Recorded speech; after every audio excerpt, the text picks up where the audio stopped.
5, 4, 3, 2, 1. Hey everybody, Curtis Tucker here for another episode of the Curtis Tucker Podcast. Thank you guys so much for checking back in, for listening, for subscribing, for following, for doing all that good stuff. If you guys are listening to the podcast on one of your favorite podcasting apps, you can go to youtube.com/@CurtisTucker and see me waving at you on the Curtis Tucker YouTube channel. If you guys are seeing me wave at you, don't forget that if you're not in the position to watch me on YouTube, you can always listen to the episode on all of the major podcasting apps. Please subscribe to the podcast on those apps, and also subscribe to my YouTube channel. I got to get to certain levels to start making things make money. So if I can get to those points, I'll be able to do a lot more podcasts and a lot more stuff.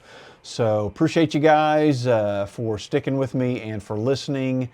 Hit me up at shags@shaggyduck.com or curtis@curtistucker.com, and let me know your thoughts on some podcasting ideas, episode ideas, questions you have, comments about prior episodes, things like that. In today's episode, we are going to be talking about how we all have things that we've done that we didn't really plan. So it's kind of like having life without a script. It's just flying by the seat of our pants, just kind of, not really having a plan, but just going for it. And somehow, sometimes things work out. And so it's kind of fun. Most of the most meaningful things in life don't have a plan. And I know a lot of things worked out for me when I didn't plan them. I just went for it, and luckily they worked out. These are 10 of those examples, those events, those things that I just went for that I'm going to be talking about. Let's see, most of these, like I say, I didn't have a blueprint, I didn't have a plan. I wasn't really thinking about what the outcome was going to be. I wasn't even sure things were going to work out at all, but I'll tell you how they did work out. And looking back, it's been kind of cool doing things by the seat of my pants. So looking at some notes here before I get into it. Sometimes we overestimate the clarity that we need. A lot of people, especially like starting your own business or things, a lot of people feel like they have to have a plan. And sometimes a lot of people overthink things, and they get bogged down in the details, and then they never do what they kind of wanted to do. They don't throw caution to the wind and just do it. So don't get bogged down with things like that. I'm sure, hopefully everybody out there listening has done a couple of things by, the seat of your pants without really planning. You just went for it and it worked out in the end. Send me an email. Let me know what worked out for you guys without having a plan. I'm going to share my top 10 list. So when I look back, I was kind of going through this to see how many things that I could come up with. So these are the 10 moments that if I hadn't have thrown caution to the wind and just went for it without waiting for a plan, I probably wouldn't have done most of them, and they wouldn't have ever happened. So I'm glad I did. And I'm going to start with, I'm going to kind of do these in chronological order. I was trying to think about high school, if there was really anything in high school that I just did without really thinking about it. And there really wasn't. It wasn't until actually that I really kind of had started college. So I went to 2 years at Northern Oklahoma College, and I was studying art. Wasn't really graphic design. at that point, it was just art. And so it was a 2-year college. I graduated and I was driving with my buddy. We were going to live with a couple other guys in a house. So we were driving over to Oklahoma State University where I was going to enroll for my 3rd year of college. And I kept thinking, you know, what is art, you know, as far as a career? How am I going to make a career at art? So I kind of talked myself out of continuing art, and I told my buddy to stick his finger in the, oh, I don't know, the booklet with all of the different majors in it. And I said, put your finger in there, and whichever one you put your finger on, that's the one I'm going to enroll in. And so he stuck his finger in and it said psychology. So I got to Oklahoma State University, 1983. I went into the office. I enrolled in psychology, had a whole bunch of psychology classes. And so for that, then finally moved in for that whole semester. I took psychology classes and a whole bunch of like humanities. It had like a whole bunch of kind of weird classes that I needed to take to get my psychology major.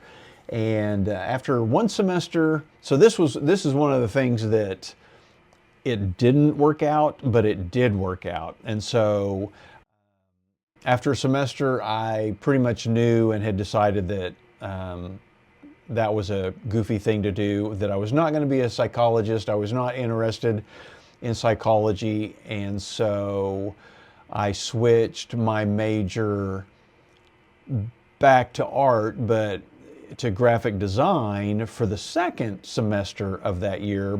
But unfortunately, because I had kind of, I don't want to say wasted, but I had taken psychology classes, all of the art classes were full, except for like maybe one. I think I got one art class at OSU that 2nd semester, but the rest of the classes were full. And then there were some classes that I couldn't take 2nd semester because I hadn't taken the first part of the class the 1st semester. So I ended up having to take a whole bunch of humanities and just required classes that you were going to need to take. Well, I'd also taken a lot of those at Northern Oklahoma College. And so by the time then I decided to leave OSU at the end of that year without really a plan.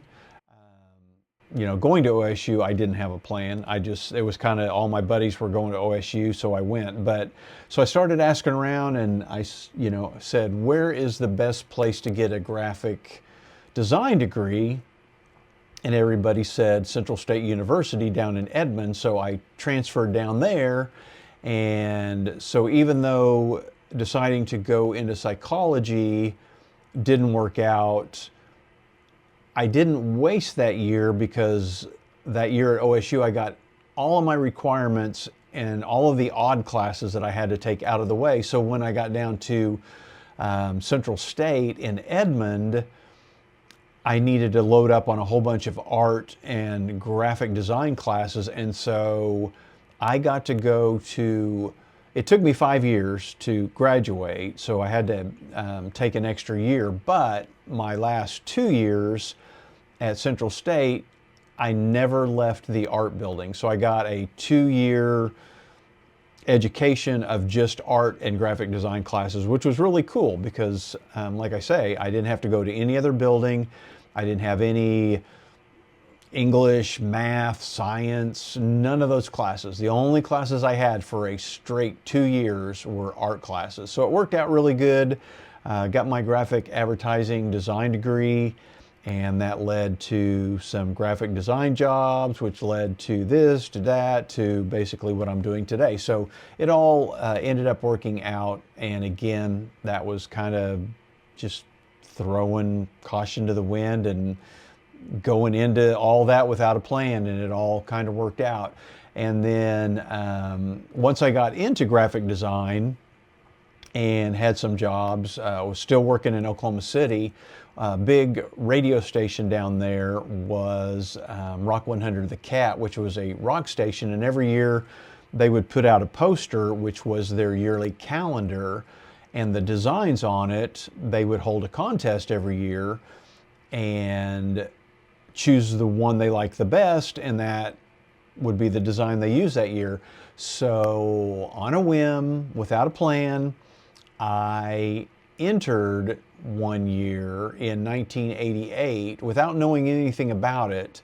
And I just entered like a black and white 8.5 by 14 design, just a kind of a goofy, I mean, just really not much to it, because I hadn't planned, I didn't really know much about it. And it ended up that a guy in one of my art classes at Central State ended up winning that year.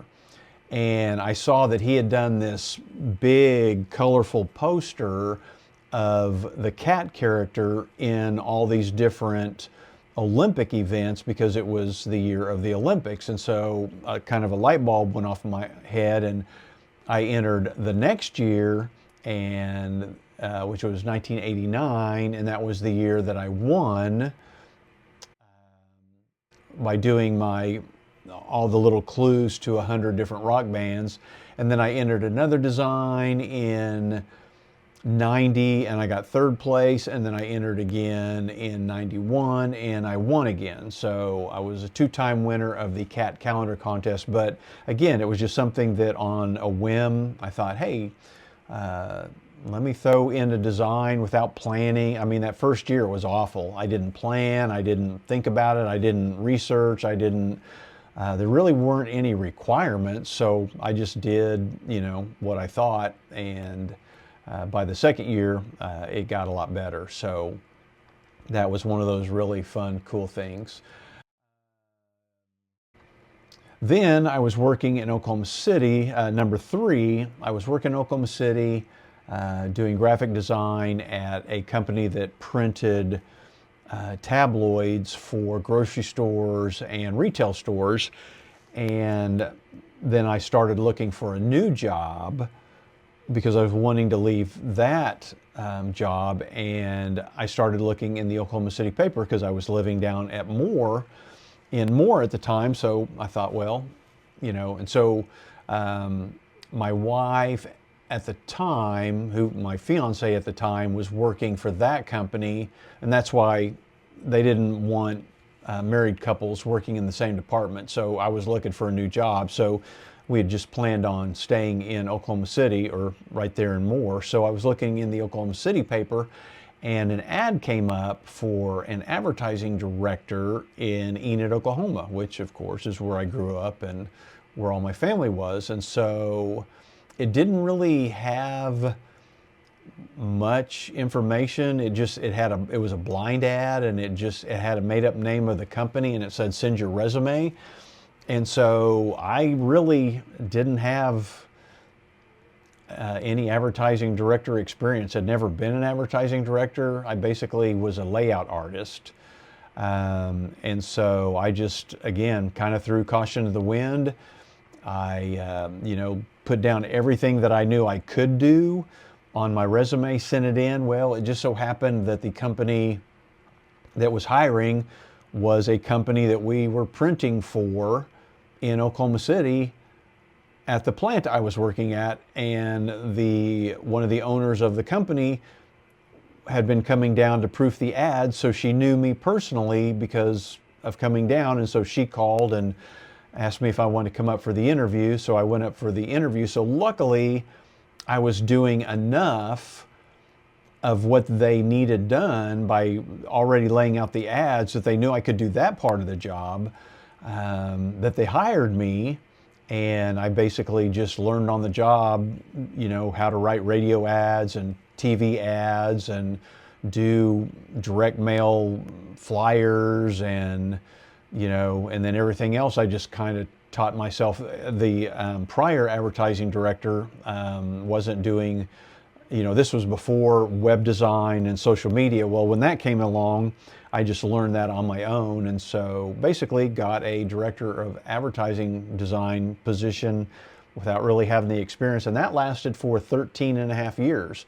So that worked out. And then while I was there, Um, my boss's daughter had moved back to town, had graduated, moved back to town, and she was working for the lady that had first contacted me and hired me, my boss's wife.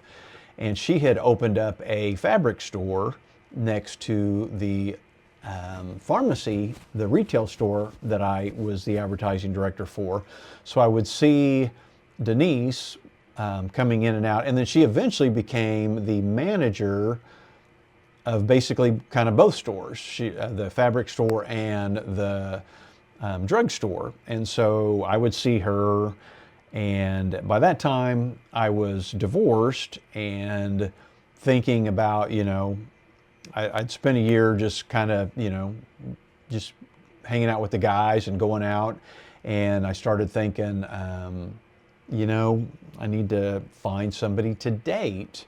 And so in the back of my mind, I kind of thought Denise would be somebody fun to date, but I didn't really have a plan or anything. So one night we were heading to a birthday party for the owner of one of the bars that we hung out at, and I stopped by Evans to buy a birthday card, and without even thinking, without a plan, Denise happened to be working that night. She was the manager on duty, and she saw me come through, and so she went to the register and checked me out for the birthday card that I bought. And while I was standing there, I just said, "Hey, we're going out to a birthday party at a bar, and then we go to this other bar first and have a beer. If you're not doing anything, why don't you come out?" Not thinking that she really would. Not that I didn't want her to, but not thinking that she would. I didn't have a plan if she did show up. So I left, went to that bar, was hanging out with my buddy, and in through the front door came Denise.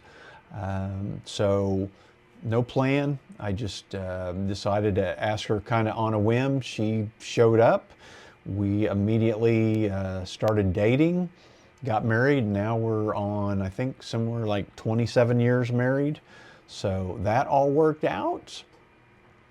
In the time that we were married and I was working for her dad, my boss became my father-in-law. I was doing some stuff on the internet, and her and I had our first child in 2002, and then unexpectedly 17 months later had our second child in 2003. And because I was working for my father-in-law, it wasn't any big deal. She was a dental hygienist in another town, so she was basically having to commute back and forth. And so and so we didn't have to pay for childcare. I was taking both daughters into work with me and doing my work while I was rocking them with my feet and letting them watch videos and just hanging out with me. And then I would feed them and change diapers and all that there in my office. And I started making some money online, and it just felt like it would be easier for me to be able to take care of them if I quit my 13-year job as advertising director and went home and tried to start my own business, having Evans being my first and biggest client. And so that's what I did. So I quit and told my father-in-law boss that I wasn't going to be his advertising director, but they could be one of my clients and I would still do their ads and stuff for them. And then I started doing cartoon logos. That exploded. Then I started affiliate marketing and AdSense and all that other stuff. And it all worked out. And so since 2003, I have been an entrepreneur working for myself. And so that all worked out. Didn't have a plan, had no idea if I was going to be able to make enough money every month to pay the bills.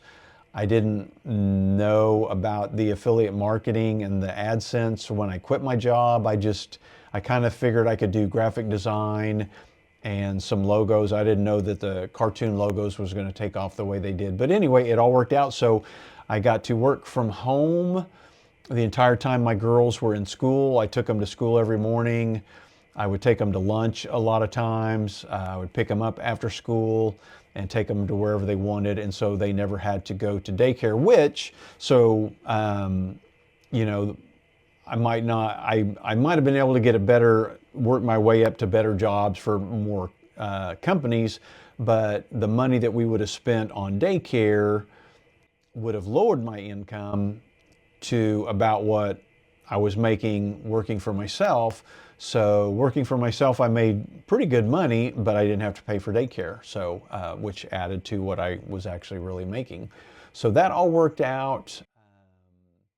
And then while I was doing, I think I got 2 of these switched. Let me think here. No, okay. So during that time, for 10 years, everything was going along, and I was, you know, doing cartoon logos and the affiliate marketing and the AdSense, and I thought I had it made. And then 2012, 2013 came along, and the algorithm on Google changed, and I basically lost all of my rankings, all of my business, and basically was not making any money. And so for a year, I tried to make it work, and I charged up credit cards. I spent my retirement. I spent all the savings that I had. And so it got to the point after about a year that I was pretty much out of money, and it was either, you know, try something or quit working for myself and go get a job. And I didn't want to go get a job, but I didn't really have a plan.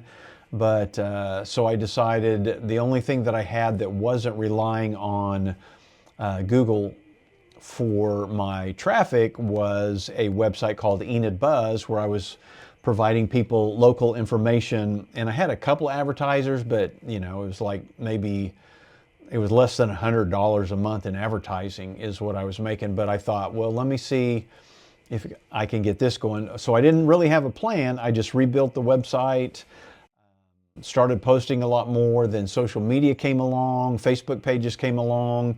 I started posting constantly on the Enid Buzz Facebook page, and then all of a sudden advertisers started calling. Got a ton of advertisers, and it all worked out. And now Enid Buzz has been my full-time business for 20 years. So it panned out, and all worked out. Didn't have a plan, didn't know where Enid Buzz was going. It was originally a little blog to talk about my memories of growing up in Enid, and now it is a information news source for Enid, Oklahoma, the #1 digital news source in town. And while I was doing that, I was looking for different ways of making more money or trading out things. And so I got a crazy idea one day. Oh, what did I do? I was driving a car that was starting to fall apart. It was needing a lot of repairs. The front bumper had come off, and I had it wired on because it had gotten caught on the curb. And it was a nice car, but I think it was about 20 years old. And I hadn't had a car payment for quite a while because I had paid it off, and I didn't want to have another car payment. So I got this crazy idea. Didn't really have a plan, but I just thought I'm going to go into a car dealership and ask them if they would want to trade advertising for a car. And so I went in, and luckily the dealership that I went into thought it was a good idea. And so they did basically a 3-year lease where I got an SUV and didn't have to make payments on it for 3 years. And then at the end of 3 years, I turned it back in and didn't know them. Oh, no, actually, at the end of 3 years, they let me buy it for less than what it was worth. And so I actually ended up buying the SUV. And after 3 years, I did have a car payment, but so I got to go 3 years without a car payment. And all I did was I would pop into their dealership once a week and do a Facebook Live, and then did other ads on the website for them. So That was kind of just a crazy idea I had that didn't really have a plan, and went in and it all worked out. And that was in 2018. And then one of the funnest things that I did, so doing Enid Buzz and some of the Curtis Tucker things that I do, I'm always looking for adventures to go on, like flying with the Thunderbirds or things like that. And so one of the things that I ran across was a total eclipse of the sun, which I thought, oh, well, I've seen partial solar eclipses. They're pretty cool. No, not really that big a deal. But I kept hearing about this path of totality. And once I started studying it, it was like, you've got to go to the path of totality. It'll change your life. It's experiencing something you've never experienced. So on a whim, I called up Todd and I said, hey, let's go up to the path of totality on this upcoming solar eclipse. I think it was in 2016, 2017, somewhere in there. And so he said, okay, so without a plan, I got online and I was looking for areas to go to, and there was going to be some weather in the area. This was like a week before the solar eclipse. We decided to do this. So I wanted to go to somewhere where the sun wasn't going to get blocked by a thunderstorm. And looking at everything, everything led to Fairmont, Nebraska. It was straight up Highway 81. And so Highway 81 and the exact center of the eclipse crossed at this town called Fairmont, Nebraska. So I got online and found out that they had a Facebook page, got on the Facebook page, and it said, hey, come to Fairmont, Nebraska for the solar eclipse. We will let you sleep in our park. Fire department will cook burgers the next day. They didn't, it was like a one traffic light town, no hotel.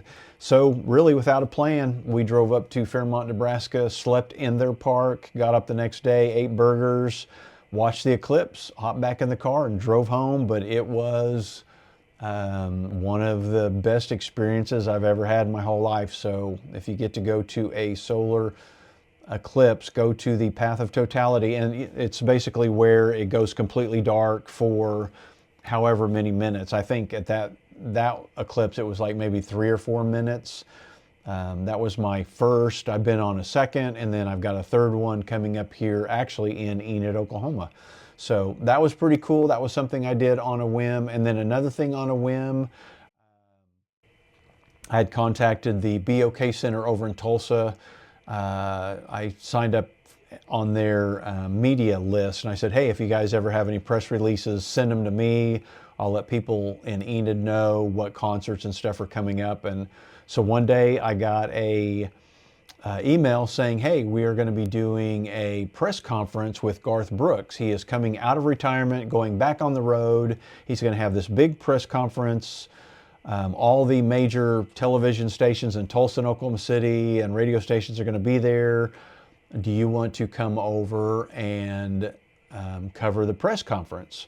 And I was like, yeah,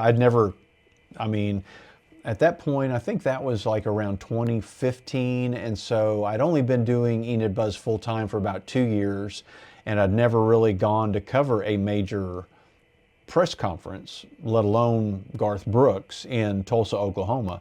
But I called some friends up. I said, hey, you guys want to come cover Garth Brooks with me? And they said, yeah. So we had all kinds of cameras, all kinds of video cameras, cruised over there. I did not ask him a question during the press conference, but then I had gotten a second email that said, hey, we want to know which people coming to this press conference might want to have a one-on-one interview with Garth Brooks. We can't promise you that it's going to happen, but if it does, let us know that you want to be one of the reporters, and we may not have enough time for everybody, so we can't guarantee you. And I was like, I mean, I was like, I'd never interviewed anybody famous and had no plan, didn't know what to ask, but I just emailed back and said yes, put me on the list. And so we got there, we covered and filmed the press conference, and then it got down to the point where they were doing the one-on-one interviews, and they basically just said, hey, everybody line up that wants to do the one-on-one interview, and we'll let you go by. So I got in line, and I don't know, I was like maybe the fourth or fifth one up there. And while I was standing in line, I was thinking, what am I going to ask him? And got some questions in my mind. And I'm not sure how long the interview went, but I asked him a couple of questions, several questions, and had my buddies standing there filming, he and I up close. And there's this guy poking me in the back, telling me, you know, move on, move on. And I kept talking. And eventually I had noticed one of the big reporters from one of the big news stations, TV stations in front of me, had asked him for a selfie. And so I said, hey, can I take a selfie with you? And he got on my shoulders and took a selfie. And that's my famous Garth Brooks selfie. So I wouldn't have got to do any of that had I not just said yes without a plan and hope that it was all going to work out. Well, it did. It all worked out really cool. And then another adventure, you know, so I'm being Enid Buzz, I try to provide, you know, local news, but then I also like to throw in things, I don't know, just odd things or fun things or anything. So one day I see this post. No, or maybe I got an email. I can't remember. But I see that Senator Langford here in Oklahoma is doing a lottery for tickets to the 2017 presidential inauguration, which happened to be Trump. And so I thought, well, that's pretty cool that they only have a certain number of tickets that they can give out, and they don't sell them. They just give them away in a lottery, or he does. I don't know how other senators do it. But so I posted on Enid Buzz that Senator Langford was going to be giving away tickets to the presidential inauguration in Washington, D.C. And I put it on Enid Buzz and kind of forgot about it. And then like a couple days later, it dawned on me. I thought, well, you know what? That would be kind of cool to get picked, and that would be an adventure to go on. I didn't have a plan, so I went ahead and I filled out the form also. A couple of weeks later, I can't remember how much far ahead, but later on I got an email saying I had been picked in the lottery, and I got 2 free tickets to the 2017 presidential inauguration in 2017. Well, at that point, I didn't have a whole lot of extra money, cash laying around for airline tickets to fly to Washington, D.C., and definitely didn't have the money to afford the hotels. Number one, most of the hotels were already full. Number two, the ones that weren't full the prices were outrageous, which I basically didn't have the money for that. So I thought, well, let me do a crazy crowdfunding thing and see if my followers on Enid Buzz will give me enough money to pay for airfare and hotel to go cover the inauguration. And I told them, hey, I'll go live and, you know, send videos and photos from the whole experience. And so I raised enough money, just enough money to pay for the airfare. And then I had remembered that this couple that we had known here in Enid had moved to Washington, D.C. And of course, when people move and they're your friends, they always say, hey, if you're ever in the area, give us a holler. You can stay with us. Well, I did. I emailed them or called. I think I emailed them and said, hey, Denise and I are going to be in Washington, D.C. for the inauguration. Any chance we could stay with you guys? They said, yeah, you know, we would love to have you. So we got airfare paid for. We got to stay with them, so I didn't have to pay for hotel. And they he worked for the Pentagon and she didn't work.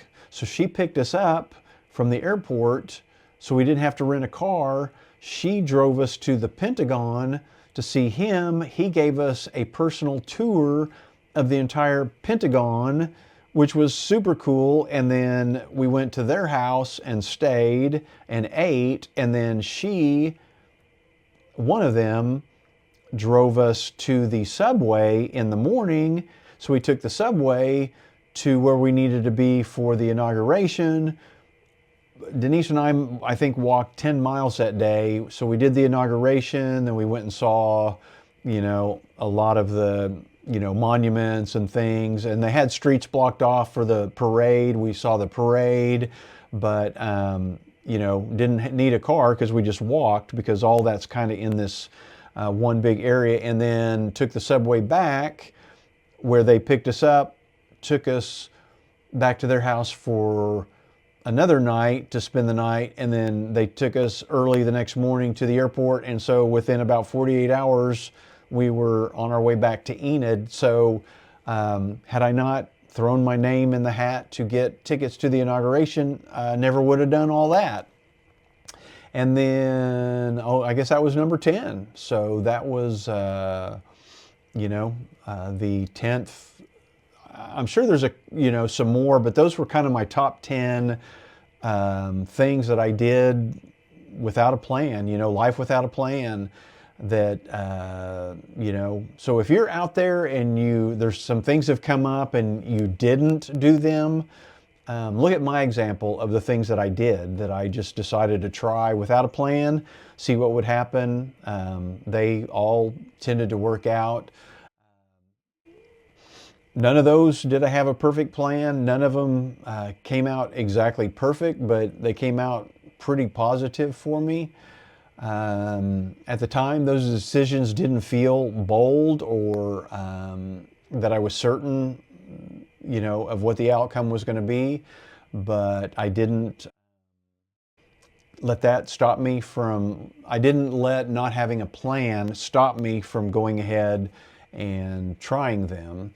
So if there's one thing I learned, it's that you don't need clarity to move forward. You just have to keep moving forward. Just keep trying. Like when I quit my job, I did know exactly where the income was going to come from, but you just got to keep going forward. You got to keep believing in yourself. And even without a plan, sometimes it works out for the better. So if you're standing in that uncomfortable spot right now, wondering, if you should do this one thing or another or whatever, don't quit because you don't have a plan. Just give it a try, see what happens, and let me know what happened. So I'm sure there's a bunch of you out there that did do something without a plan and it worked out. You moved somewhere, you switched jobs, you asked somebody to marry you, you quit your job, you went to a certain school, so let me know. Hit me up at shags@shaggyduck.com or curtis@curtisducker.com. I would love to hear your story of something that turned out really cool without a plan. Let me know. And don't forget to subscribe to this podcast on YouTube, and also be a subscriber on whatever app you listen to me on. But I appreciate you guys checking in and hearing my 10 unplanned things that happen to work out. Basically, life without a script. So thanks for checking in, and I will talk to you hopefully next week. See ya.